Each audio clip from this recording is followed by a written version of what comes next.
เนี่ยต้องเอาគ្នាឥឡូវនេះមន់ហើយណាំបានរត់រាល់ហើយអស់ហើយគឺគួរឲ្យចង់ញ៉ាំមែនតែនមន់នឹងផុយហើយថ្ងៃនេះដែរខ្ញុំមានទឹកស៊ុបជាមួយឈាមហើយនឹងទឹកស៊ុបធម្មតាហើយខ្ញុំក៏មានទឹកជ្រលក់3ប្រភេទដែរមានដូចជាទឹកត្រីកោះកុងទឹកខ្ញីជាមួយខ្ទឹមហើយនឹងទឹកស្អ៊ីវជាមួយទឹកប្រេងខ្យងបើបងប្អូនចាប់អារម្មណ៍ពេញចិត្តស្រឡាញ់រូបនាងខ្ញុំកុំភ្លេចជួយមើលវីដេអូដល់ចប់អរគុណច្រើនជំរាបលាជួបគ្នាអាទិត្យក្រោយសំមានដូចជាស្លឹកគ្រៃខ្ញីរំដេងស្លឹកក្រូចសើចខ្ទឹមក្រហមខ្ទឹមសម្ទេសស្លឹកខ្ទឹមផ្សិតប៉េងប៉ោះចេកថាវល្មៀតម្សៅល្មៀតទឹកស៊ុបឆ្អឹងមាន់អាស៊ី1និងភ្លៅមាន់4មុនដំបូងខ្ញុំដាំទឹកពុះធម្មតាឥឡូវចាប់ផ្ដើមពុះតិចតិចណាបងប្អូនរួចហើយខ្ញុំនឹងដាក់ទឹកស៊ុបឆ្អឹងមាន់ចូលដើម្បីឲ្យវាមានជាតិឥឡូវនេះខ្ញុំនឹងបង្ហាញបងប្អូនទាំងអស់គ្នាពីរបៀបលាងសម្អាតមាន់ណាកុំឲ្យវាមានក្លិនមេរោគហើយស្អាតហើយពេលបងប្អូនយកអំបិលមកលាងវាជាពិសេសនៅលើស្បែកវាហ្នឹងណាវាធ្វើឲ្យមាន់ហ្នឹងទន់ឲ្យផុយហើយវាមានសំណើមនៅហ្នឹងវាអត់ស្ងួតទេអញ្ចឹងបងប្អូនកុំភ្លេចឲ្យសោះលាងមាន់នេះដើម្បីឲ្យស្អាតជាមួយអំបិលហើយត្រាំវាប្រហែលជា1នាទី2នាទីទៅបានហើយរួចហើយបងប្អូនអាចយកវាទៅស្ងោរបាន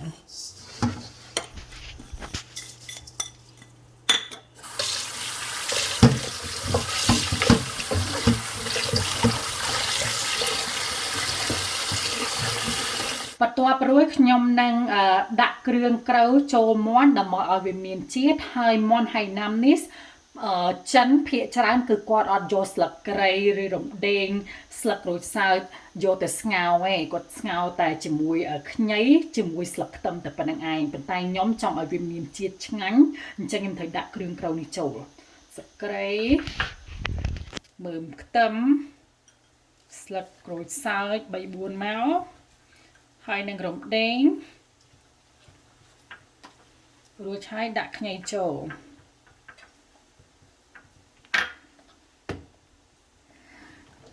រួចហើយយកវាទៅដាក់ក្នុងឆ្នាំងហើយនេះទឹកពុះណាបងប្អូនពុះតិចតិចណាហើយបើបងប្អូនចង់ឲ្យទឹកស៊ុបនឹងមានជាតិរឹតតែឆ្ងាញ់កុំភ្លេចឲ្យសោះដាក់គ្រឿងម្ដងទៀតខ្ញុំដាក់ស្លឹកគ្រៃដំហើយណាហើយនឹងខ្ញីនិងស្លឹកក្រូចសើចដូចខ្ញុំជម្រាបពីមុនអញ្ចឹងចិនគាត់ភាគច្រើនគាត់អត់ស្ងោរជាមួយស្លឹកគ្រៃនិងស្លឹកក្រូចសើចដូចខ្មែរយើងទេអញ្ចឹងគេស្ងោរតែជាមួយស្លឹកខ្ទឹមជាមួយខ្ញីទេប៉ុន្តែថ្ងៃនេះខ្ញុំដាក់ខ្ទឹមសដំខ្ទឹមក្រហមបន្តិចរួចហើយខ្ញុំដាក់ឆៃប៉ូវបន្តិចដែរសម្រាប់បងប្អូនដែលចូលចិត្តឆៃប៉ូវមិនបាច់ដាក់ទេប៉ុន្តែបើបងប្អូនដាក់ឬតែមានជាតិហើយកុំភ្លេចឲ្យសោះគ្រឿងស៊ុបដើម្បីឲ្យវាមានជាតិហើយបើបងប្អូនចង់ឲ្យទឹកស៊ុបនេះវាលឿងណាកុំភ្លេចឲ្យសោះដាក់ទឹកល្មៀតចូលអូខេឥឡូវនេះខ្ញុំនឹងដាក់ទឹកល្មៀតចូលម្សៅល្មៀតចូលសុំទោសដើម្បីឲ្យពណ៌រឹតតែពណ៌ស្អាតហើយនេះម្សៅស៊ុបដែលខ្ញុំចូលចិត្តជាងគេម្សៅស៊ុបនេះខ្ញុំចូលចិត្តខ្លាំងជាងគេវាមានជាតិហើយខ្ញុំដាក់តែមួយស្លាបព្រាទេឥឡូវទឹកស៊ុបយើងចាប់ផ្ដើមចេញរៀងលឿងតិចណាបងប្អូនអាចដាក់អំបិលក៏បានមិនដាក់ក៏បានប៉ុន្តែខ្ញុំដាក់មិនតិចទេអំបិលហើយប៊ីចេងសម្រាប់អ្នកអត់ចូលចិត្តញ៉ាំប៊ីចេងមិនបាច់ដាក់ទេណាបងប្អូនហើយស្ករដាក់តាមចំណូលចំណងចិត្តបងប្អូនរួចហើយចាំទឹកពុះខ្ញុំនឹងបង្ហាញបងប្អូនទាំងអស់គ្នាពីរបៀបស្ងោរមាន់ឥឡូវនេះទឹកបានពុះល្អល្មមណាខ្ញុំនឹងស្ងោរមាន់ប៉ុន្តែមុននឹងខ្ញុំស្ងោរហ្នឹងគឺខ្ញុំអត់ដាក់ចូលភ្លុកទេណាបងប្អូនគឺខ្ញុំយកទៅស្រោះតែបន្តិចសិនដើម្បីឲ្យទឹកក្តៅហ្នឹងណាវាធ្វើឲ្យសាច់និងស្បែកហ្នឹងវាចេញពណ៌ល្អ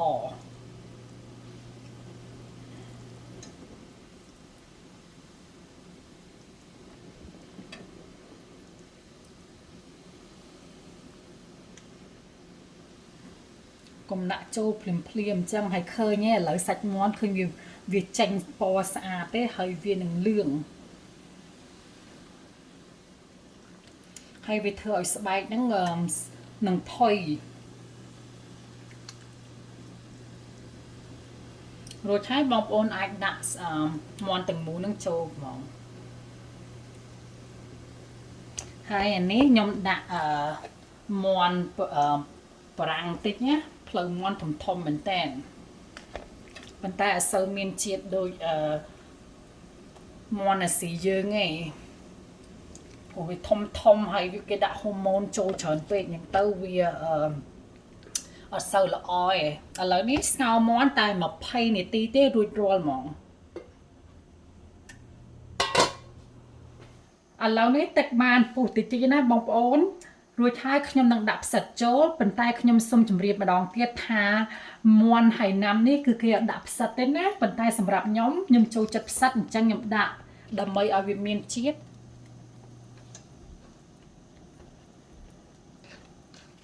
បន្ទាប់រួចខ្ញុំនឹងដាក់ cooking vine ចូលដាក់ស្រាប៉ុន្តែបើបងប្អូនអត់មានបាច់ដាក់ក៏បានដែរហើយដាក់តែបន្តិចបានទេណាតែនឹងឯងហើយម៉ូតដែលខ្ញុំទិញគឺ brand ហ្នឹងវាយើងជាតិប្រៃតិចអូខេដាក់តែបន្តិចបានហើយដើម្បីឲ្យមានជាតិបើអត់មានបាច់ដាក់ក៏បានដែរបន្ទាប់រួចខ្ញុំនឹងបង្ហាញបងប្អូនទាំងអស់គ្នាពីរបៀបធ្វើទឹកជ្រលក់ហើយថ្ងៃនេះដែរខ្ញុំមានដូចជាខ្ញីខ្ទឹមនិងអំបិលហើយទឹកជ្រលក់នេះគឺចិនពេញនិយមបំផុតហើយឆ្ងាញ់ហើយទឹកជ្រលក់ទី2គឺខ្ញុំដាក់ខ្ទឹមសខ្ទឹមក្រហមកច្រាមចូលគ្នាហើយនឹងដាក់ទឹកប្រេងខ្យងនេះគឺជាទឹកប្រេងខ្យងដែលខ្ញុំដាក់ចូលរួចហើយខ្ញុំនឹងដាក់ទឹកស៊ីអ៊ីវខាប់បើបងប្អូនអត់មានទឹកស៊ីអ៊ីវទេបងប្អូនដាក់តែទឹកស៊ីអ៊ីវធម្មតាក៏បានដែរប៉ុន្តែខ្ញុំចង់ដាក់ទឹកស៊ីអ៊ីវខាប់បន្តិចដើម្បីឲ្យវាមានជាតិហើយអត់ប្រៃទេណាបងប្អូនរួចហើយយើងដាក់ទឹកស៊ីអ៊ីវធម្មតាយើងបានទឹកស៊ីអ៊ីវមួយណាក៏បានដែរប៉ុន្តែនេះមានជាតិឆ្ងាញ់មែនតើមកពីវៀតណាមបន្ទាប់រួចបងប្អូនអាចដាក់អំបិលចូលបន្តិចប៉ុណ្ណឹងបានហើយហើយខ្ញុំនឹងដាក់ខ្លាញ់ចូលខ្ទះក្តៅបងប្អូនខ្ញុំដាក់ចូលបន្តិចមករួចហើយដល់ពេលវារៀងឆ្អិនបន្តិចបងប្អូនអាចយកវាទៅដាក់ក្នុងទឹកជ្រលក់យើងជនជាតិចិនភាគច្រើនចូលចិត្តទឹកជ្រលក់នេះពីព្រោះវាញ៉ាំទៅជាមួយវាត្រូវគ្នាហើយខ្លាញ់កុំឲ្យក្តៅខ្លាំងឲ្យសោះណាផ្ទះយើងនឹងខ្លាញ់បានក្តៅខ្លាំងណាបងប្អូនអាចដាក់ចូលក្នុងទឹកជ្រលក់យើងបាន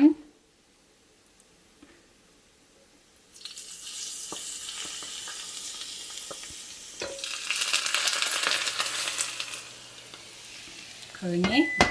រួចហើយបងប្អូនអាចដាក់ចូលគ្នាសពទៅគឺគួរឲ្យចង់ញ៉ាំមែនទែនហើយត្រូវគ្នាណា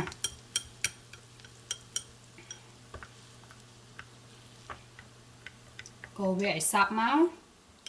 ហើយបងប្អូនអាចដាក់ទឹកត្រីកោះកងញ៉ាំជាមួយមាន់នេះក៏ត្រូវគ្នាដែរបន្ទាប់រួចខ្ញុំនឹងបង្ហាញបងប្អូនទាំងអស់គ្នា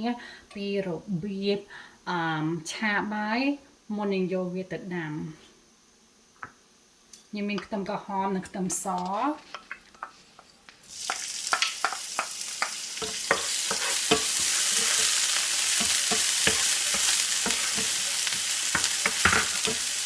រួចហើយអង្ករយើងហ្នឹងគាត់ឆាវាតែមិនផ្លែតបានហើយ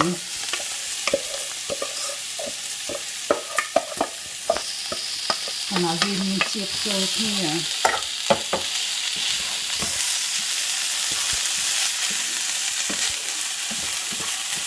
បានយកបាយឆាមិញហ្នឹងដាក់ចូលឆ្នាំងបាយណារួចហើយខ្ញុំនឹងយកទឹកស៊ុបដែលខ្ញុំស្ងោរមាន់ហ្នឹងយកវាមកដាំជាមួយបាយដើម្បីឲ្យវាមានជាតិហើយខ្ញុំយកបន្លែខ្លះដើម្បីពេលញ៉ាំទៅវារឹតតែមានជាតិហើយឆ្ងាញ់ឥឡូវនេះខ្ញុំនឹងស្ងោរឈាមបងប្អូនប្តីខ្ញុំក៏អត់ញ៉ាំទេអញ្ចឹងខ្ញុំស្ងោរឈាមក្នុងឆ្នាំងផ្សេង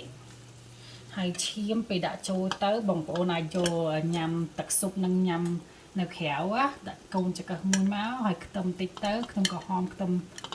សបំពង ហើយដាក់ឈាមមួយទៅហើយញ៉ាំជាមួយទឹកស៊ុបនេះគឺឆ្ងាញ់មែនតើប៉ុន្តែខ្ញុំដាក់ចូលមួយមាន់នេះព្រោះប្តីខ្ញុំគាត់អត់ពិសាអ្នកគ្នាឥឡូវនេះទឹកបានពុះប្រហែលជា20នាទីហើយបើបងប្អូនចង់ដឹងថាមាន់ឆ្អិនឬមិនឆ្អិនបងប្អូនអាចស្រង់បានហើយយកចង្កឹះចាក់បើវានៅមានឈាមគឺអត់ទាន់ឆ្អិនទេប៉ុន្តែបើអត់មានឈាមគឺឆ្អិនហើយ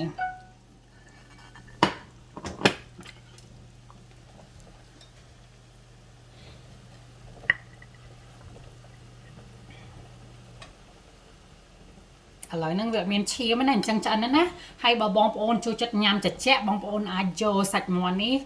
កភ្លៅមាន់នេះយកវាទៅក្នុងត្រាំវាក្នុងទឹកត្រជាក់រួចហើយបើយើងកាប់វាញ៉ាំជាមួយបាយ